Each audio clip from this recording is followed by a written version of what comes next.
நல்ல seat share அதிகமாக கொடுக்கப்பட்ட காங்கிரஸ் கட்சிக்கும் சரி, தேமுதிகவுக்கு 10 இடங்கள் கொடுக்கப்பட்டிருந்தது. அது பெரிய அளவுக்கு அவங்களுக்கு அந்த வலு சேர்க்கல அப்படின்றது தான் இந்த தேர்தல் முடிவோடு சொல்லக்கூடிய செய்தியாக இருக்கு.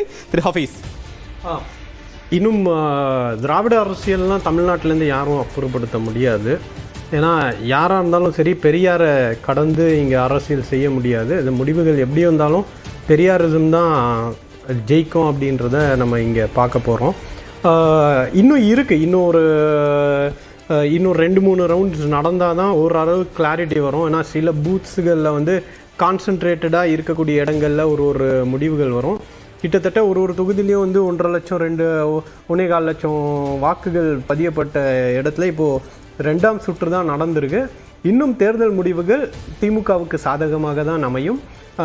தாவேக்காக்கு காட்டிகிட்டு இருக்கக்கூடியதில் கூட வந்து எந்த இடத்துலையும் அவங்க தனியாக பெரும்பான்மை பெற இடத்துல கிடையாது. அதனால் நிச்சயமாக இதை விட பெட்டராக தான் வரக்கூடிய ரிசல்ட்ஸ் இருக்கும். இதுக்கு மேலே ஏறுறதுக்கு வாய்ப்பு இருக்கிற ஒரே கட்சியாக திராவிட முன்னேற்ற கழகம் தான் இருக்குது. இதில் 71 அதிமுக, இதை விட அதிமுக ஏறுறதுக்கான வாய்ப்பு இல்லை. தாவேக்காக்கும் அதனுடைய மேக்சிமம் கிடைச்சிச்சு. இனி அடுத்தடுத்த சுற்றுகளில் வந்து திமுகவுக்கு ஏறுமுகமாக இருக்குன்றது தான். காரைக்குடியுடைய நிலவரத்தை பார்த்துட்டு இருக்கோம். காரைக்குடியில் முதலிடத்தை தாவேக்காவுடைய பிரபு, 2ஆம் இடத்துல காங்கிரஸ் வேட்பாளர் மாங்குடி